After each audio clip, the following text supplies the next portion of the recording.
오늘 시간에는 엘리 엘리 라마 사박다니라는 제목으로 하나님 말씀 증거하도록 하겠습니다. 예수님께서 십자가 위에서 하신 7가지의 말씀 가상칠언 중에서 네 번째 말씀은 아람어로 기록된 유일한 말씀입니다. 엘리 엘리 라마 사박다니, 이 말씀이 마태복음에도 있고 마가복음도 나옵니다. 그런데 마가복음이 원래의 아람어 그대로 잘 표현을 해놨습니다. 앞에 부분이 엘로이 엘로이 라마 사박다니가 원래 아람어 원문입니다. 마태복음에서는 앞부분에 있는 엘로이 부분만 엘리라고 바꾸어 놓았습니다. 왜 예수님께서 엘리 엘리 라마 사박다니 이렇게 말씀을 하셨을까요? 그 이유는 시편 22편 1절 말씀을 성취하시기 위함이었습니다. 시편 22편 1절과 2절 말씀 제가 봉독해 드립니다. 내 하나님이여, 내 하나님이여, 어찌 나를 버리셨나이까? 어찌 나를 멀리하여 돕지 아니하시오며 내 신음 소리를 듣지 아니하시나이까? 내 하나님이여, 내가 낮에도 부르짖고 밤에도 잠잠하지 아니하오나 응답하지 아니하시나이다. 아멘. 시편 22편 1절에 나오는 히브리어 그 원문 그대로 표현을 하면 엘리 엘리 라마 아자브타니 이렇게 되어 있습니다. 아람어로는 사박단이고 히브리어로는 아자브타니입니다. 엘리는 하나님이시죠. 그리고 라마 사박다니는 어찌하여 나를 버리셨나이까 라는 뜻입니다.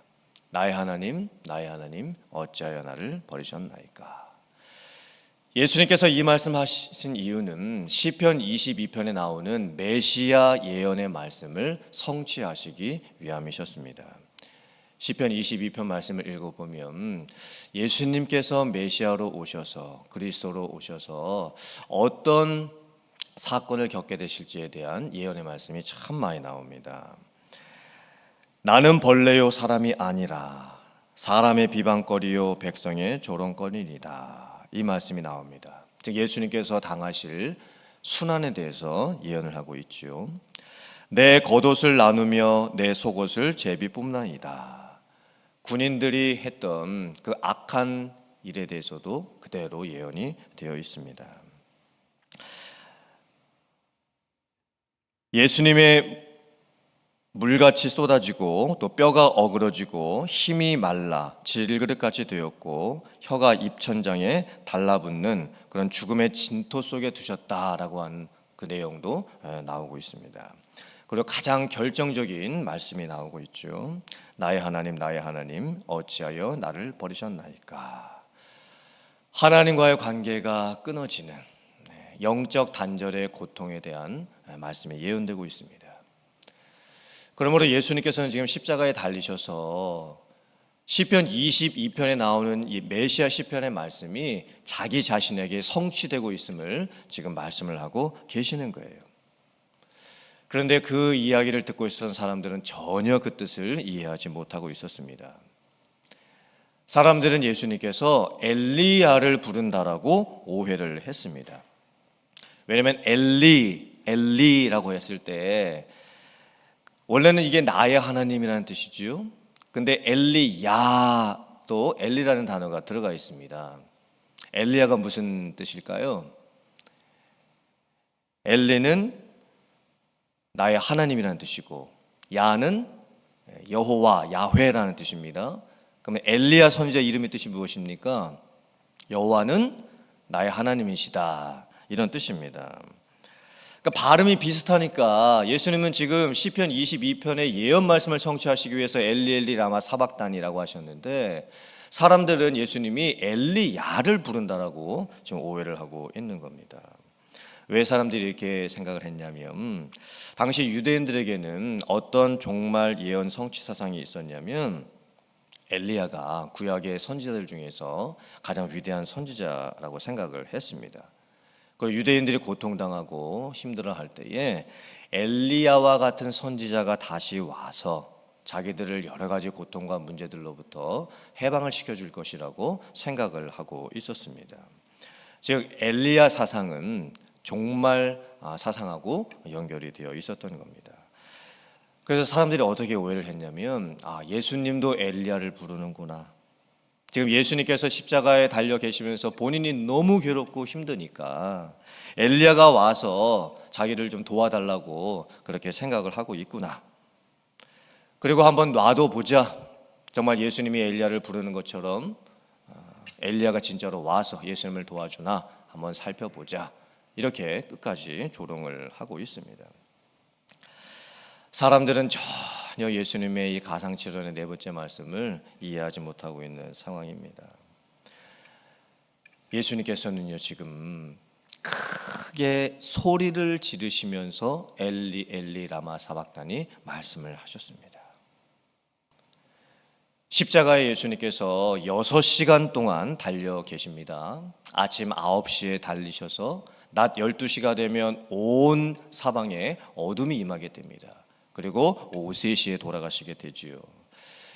이 네 번째 말씀은 돌아가시기 얼마 전에 하셨던 말씀입니다.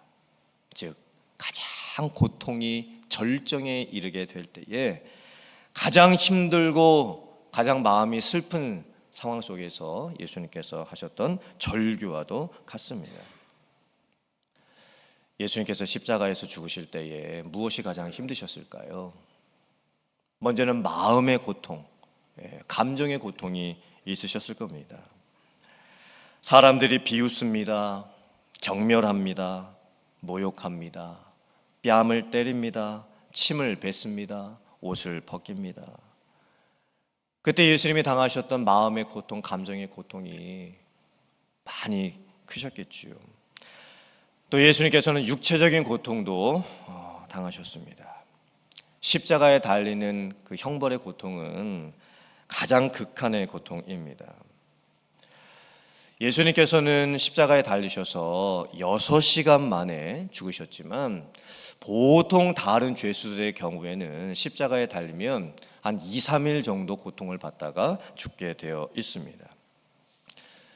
사람이 십자가에 달리면 어떻게 되냐면 이 양손이 십자가에 못 박혀 있지요. 그리고 양 다리도 십자가에 못 박혀 있습니다. 그리고 십자가에 달리면 이제 힘이 들기 때문에 몸이 아래로 처지게 됩니다. 그러면 이제 횡격막 안에서 이게 숨을 쉬기가 힘들어집니다. 숨을 쉬기 위해서는 처져 있는 몸을 다시 위쪽으로 이렇게 끌어올려야 됩니다. 그리고 간신히 숨을 쉬고 다시 이제 내려가게 되는 것이죠. 근데 이제 몸이 너무 힘들어서 계속 아래로 처지기 때문에 이 모습을 계속 반복을 해야 됩니다. 힘든 상태에서 다시 몸을 끌어올려서 간신히 숨 한 번 쉬고 다시 한번 몸이 처지게 됩니다. 이 상황이 반복되다 보면 나중에 이제 이 장기 안에서 이제 물이 차고 고이게 되는 거예요.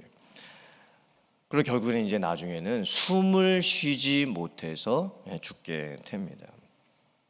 예수님께서 십자가에 달려 돌아가신 후에 군인들이 예수님의 옆구리를 찌르게 되지요. 그때 이제 많은 물이 쏟아지게 되는데 그것을 보면 십자가의 형벌의 고통이 얼마나 큰 것인지를 저희가 보게 됩니다. 그런데 예수님께서 십자가에 달리셨을 때 가장 큰 고통은 마음의 고통도, 감정의 고통도, 육체의 고통도 아니셨습니다.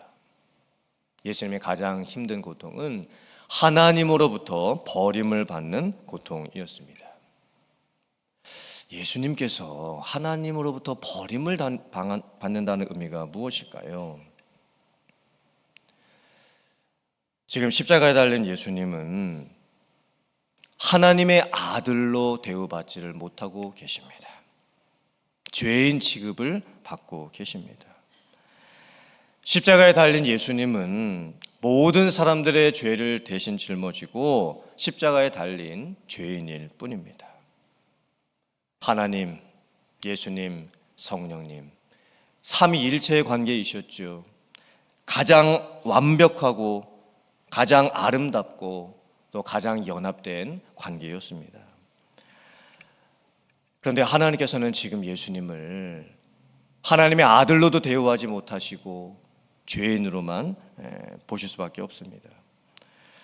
그러므로 예수님 입장에서 보면 예수님이 하나님으로부터 분리되고 버림받은 그 고통이 엄청난 것이고, 하나님의 입장에서 보면 하나님께서도 예수님을 자신의 아들로 대우하지 못하시고 죄인으로밖에 취급하실 수가 없기 때문에 하나님의 고통도 엄청난 것입니다. 패션 오브 크라이스트 영화를 아시죠? 아마 한 번쯤 다 보셨을 겁니다. 그 멜 깁슨이 연출한 예수님의 생애를 다룬 영화인데, 특별히 패션 오브 크라이스트 영화가 예수님이 당하셨던 순환과 십자가에 달리셨던 모습을 너무나 사실적으로 묘사했기 때문에 그 영화를 보면서 차마 눈을 뜨고 보지 못할 정도로 그런 장면들이 많이 나왔습니다. 그 영화의 한 장면에 어떤 장면이 있냐면, 예수님께서 이제 십자가에서 달려서 죽으시고 난 후에 하늘에서 물 한 방울이 이렇게 딱 떨어지는 그런 장면이 있습니다. 그 물 한 방울이 무엇을 의미하는 것일까요? 하나님의 눈물이죠.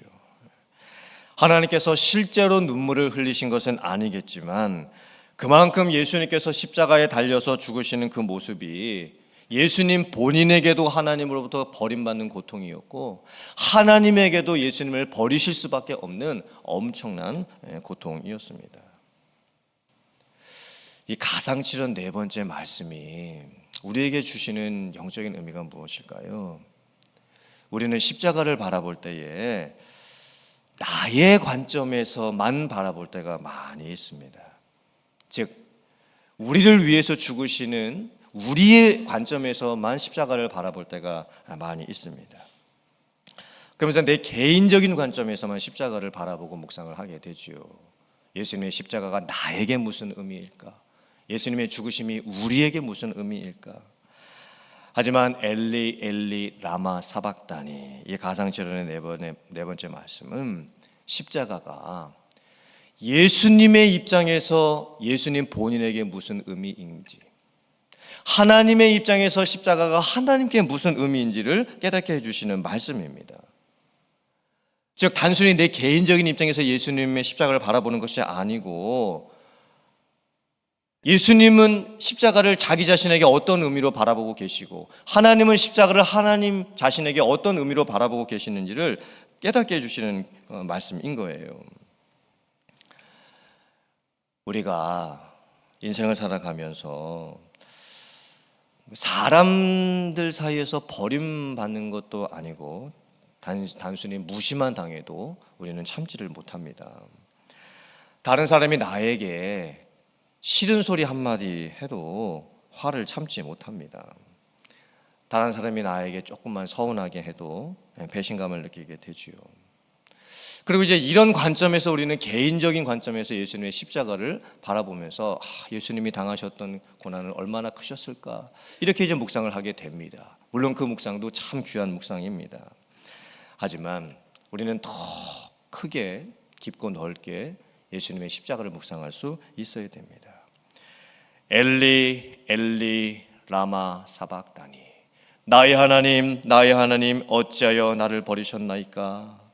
이 말씀은 하나님으로부터 분리되고 하나님으로부터 떨어져 나가고 하나님으로부터 버림받는 예수님의 절규에 찬 그 고통의 표현이었습니다. 그리고 하나님 입장에서 예수님을 자신의 아들로 보지 못하시고 죄인으로밖에 바라보실 수가 없는 그 하나님의 안타까운 모습이기도 했습니다. 사랑하는 성도님들, 저희가 이 엘리 엘리 라마 사박다니 이 말씀을 잘 묵상해 보기를 원합니다. 그리고 하나님으로부터 분리되는 그 고통을 겪으시면서도 우리의 죄를 위해서 십자가에 달리셨던 그 주님의 십자가를 저희들이 묵상하고 따라가는 여러분들 되시기를 주님의 이름으로 축원합니다.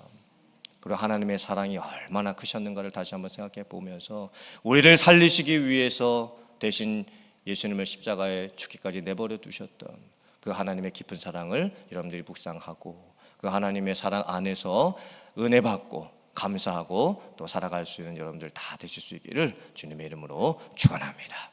아멘.